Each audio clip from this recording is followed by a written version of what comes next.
Getting into chapter 3, we'll talk about listening. And this is one of the most important parts of communication in general, not just in business and professionalism, but in everyday life. So, to start, let's talk about what listening is versus hearing, because they're two different things, very different things.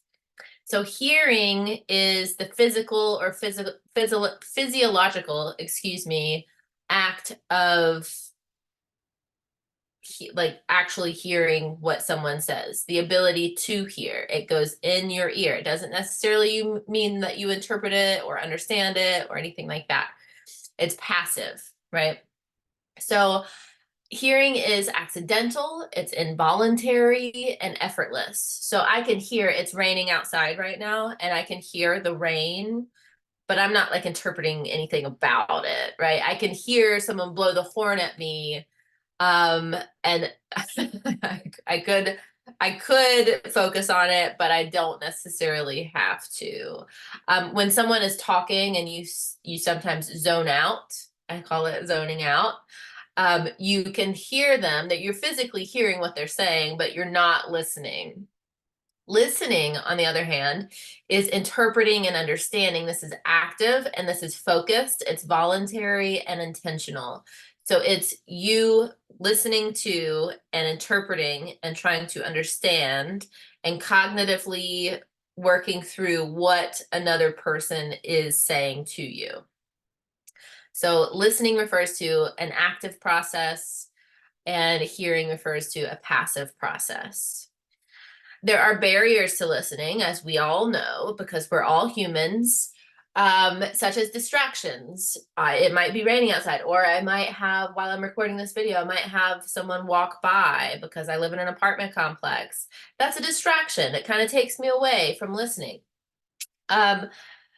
Also, we might have internal distractions, like I talked about earlier, that noise in that communication model. I might be distracted by what happened last Friday or what my mom is doing in this current moment. You can be distracted by a lot of things.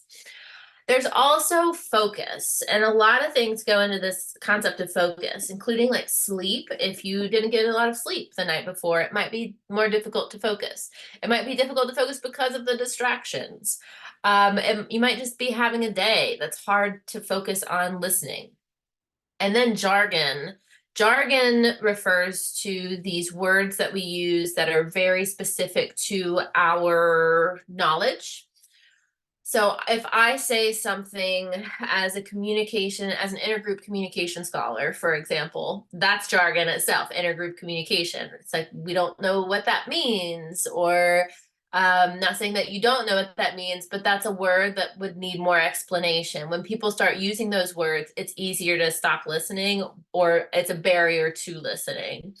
If you're in the medical field and you start using terminology like, I'm not in the medical field, so it's kind of hard to use specific medical terminology for me. But if you use certain things that like your peers might not know, then they're more likely to stop listening actively, because it's like, does not compute, right? Cannot interpret that because I don't know what it means. This can also happen across fields. If you're in or want to be in academia, we use different words for the same things, and sometimes it just gets muddy. And then we can also we have a barrier to listening through like information overload. That's why, for example, I break these recorded lectures up into smaller bits, because there's so much, and especially in this mediated context where I'm recording and speaking, it can be so much that we're just like, I can't even pay attention to this anymore because there's too much content. You'll notice too in some of your classes that go over a lot of content in a quick amount of time, there's just this information overload. It's like too much, right? So it's a barrier to to listening to the information.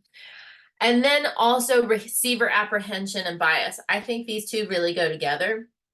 If you walk into a scenario where you already have a guard up or a wall up, that's that's going to cause you to listen in a different way than if you go into an open-minded space or in an open-minded way. If I go into a political space, this is my go-to example. If I go into a political space where I know that I disagree with what the speaker is going to say from an ideological perspective, then I am less likely to listen to what they have to say. An example of this is like for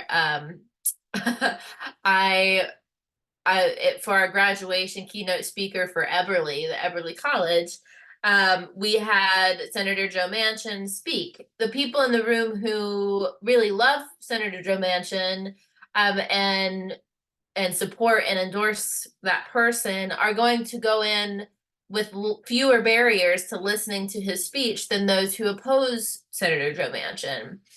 And that comes into bias as well. So bias are just like they can be implicit or explicit, these attitudes and beliefs that we have about different ideas, different people, different values, and things like that. So those are barriers to listening. And I'm going to keep going in this one because we have just a couple more slides here. So some techniques for active listening, especially if you find yourself being an apprehensive receiver, or knowing that you're going into a setting that you might not be totally ears ready. A good way to make sure that you're using active listening techniques is by paraphrasing, reflection, and note taking. So if you're listening to a speaker, note taking would be the way to go. If you're in an interpersonal interaction, there's this really great technique of reflection and paraphrasing back to the speaker. So if I go into a meeting with my boss and we have a disagreement, or if we're not even having a disagreement, if it's something that I do a lot of like clarifying questions, right? I'm like, okay, so what I heard you say is this. I just want to clarify, is that correct? And that's a way of showing that not only am I listening, but I am understanding what they're saying. So those techniques are really important too. You can find more information about that in your book. Lastly, there's this HEAR model for listening, and this refers to hearing first, understanding cognitively, remembering, interpreting it, and then we can also reflect that back, evaluating, and responding. So there's this whole process, and it's a cognitive process. It's not just it's not just hearing. It's so much more than hearing, but we do have to hear that in order to cognitively do those other parts. So to wrap up, your quiz is due on Friday at 11:59 p.m. and assignment 1 is due by Sunday at 11:59 p.m. And I will go over those separately. I know I spoke about those a little bit, but I'll go over those separately.